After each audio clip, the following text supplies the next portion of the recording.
আসসালামু আলাইকুম। তো অনেকে কিন্তু নতুন ফেসবুক পেজ খুলে ইনকাম করতে চান। তো আসলে 2026 সালে যারা নতুন পেজ খুলে ইনকাম করতে চান, আপনারা কি প্রিপারেশন নেবেন একটা পেজ খোলার আগে ওই সম্পর্কে কিছু কথা বলবো আজকে ভিডিওতে। তো আমি রান্নাবান্না করবো, সব কিছু কাইটা বিটা নিতাছি। আর এই তো আমার জায়ের ছেলে, তো আমার যা পান খায়, আমার ছোট যা, তো ও কিন্তু সবসময় মানে মাঝে মাঝেই খাওয়ার পরে এভাবে আমার জন্য পান পাঠায় দেয়। তো হয়তো আমার জায়ের ছেলেটা ও কিন্তু আমাকে পান খাওয়াই দেওয়া যায়। তো এই বিষয়টা কিন্তু আমি খুব এনজয় করি।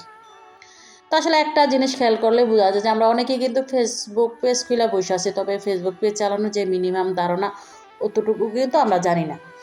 বা কিভাবে ভিডিও করতে হয়, কিভাবে আপলোড দিতে হয়, বা ভয়েস কীভাবে দেবো আমরা কিন্তু একদমই বুঝি না। তো আমরা না বোঝা কী করি, টিকটকের যে মিউজিকগুলো আছে ওগুলো দিয়ে কিন্তু আমরা দেখা গেছে পেজে ভিডিও আপলোড দিই। আসলে এরকমটা করলে কিন্তু কখনই ফেসবুক পেজ থেকে ইনকাম করতে পারবো না। তো ফেসবুক পেজ খুলে ইনকাম করতে চাই আমরা মোটামুটি সবাই। তবে ইনকাম ইনকাম করার আগে তো মানে ইনকাম করার পদ্ধতি জানতে হবে। ইনকাম করার পদ্ধতি না জানলে তো আমরা আসলে কখনো ইনকাম করতে পারবো না। শুধু একটা ফেসবুক পেজ করলেই তো আর ইনকাম হবে না। সেখানে ভিডিও আপলোড দিতে হবে। আর তো প্রথমত আপনাকে ভিডিওর ক্যাটাগরি সিলেক্ট করতে হবে এবং আপনি ভয়েস দিতে পারবেন কি না সেটাও কিন্তু আপনাকে ভাবতে হবে।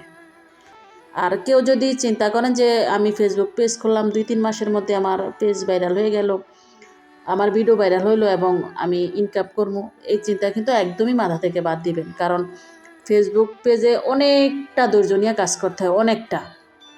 2-3 মাস না, অনেকে 2-3 বছরে কিন্তু সফলতা পায় না।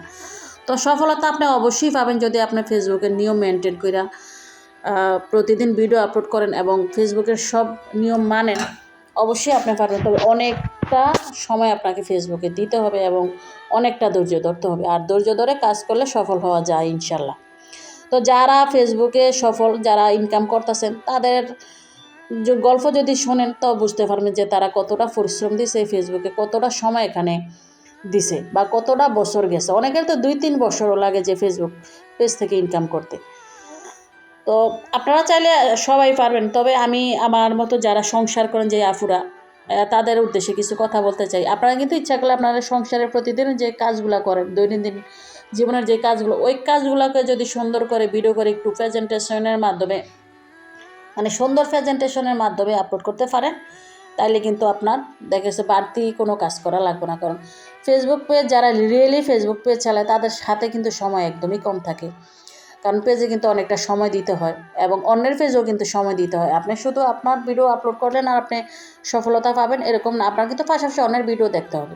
আর অন্যের ভিডিও দেখলে কিন্তু নিজেরই লাভ, কারণ এখান থেকে কিন্তু আমরা অনেক কিছুর আইডিয়া নিতে পারি, অনেক ভালো ভালো ধারণা নিতে পারি, অনেক কাজ শেখা হয়, অনেক কিছু জানা হয়। তো দেখেন যারা ফেসবুক অনেকটা ধৈর্য ধরতে পারবেন তারাই ফেসবুকে কাজ করতে আসবেন। তো আশা করি মোটামুটি অনেকেরই বুঝাইতে পারছি, কারণ অনেক আপুরা কিন্তু আমার মেসেঞ্জারে মেসেজ করে, আসলে মেসেজে তো আর সব উত্তর দেওয়া যায় না। তো দেখেন আপনাদের সাথে কথা বলতে বলতে কিন্তু আমার রান্না করা শেষ। তো আজকে পোলাও করছিলাম আর মুরগির মাংস, তো আমার ছেলে মেয়েদের পছন্দের খাবার আর কি। আর সাথে কিন্তু সালাদ করছিলাম, তবে এই সালাদটা খুব পছন্দ করে। তো ধন্যবাদ সবাইকে, ভালো থাকবেন সবাই, আল্লাহ।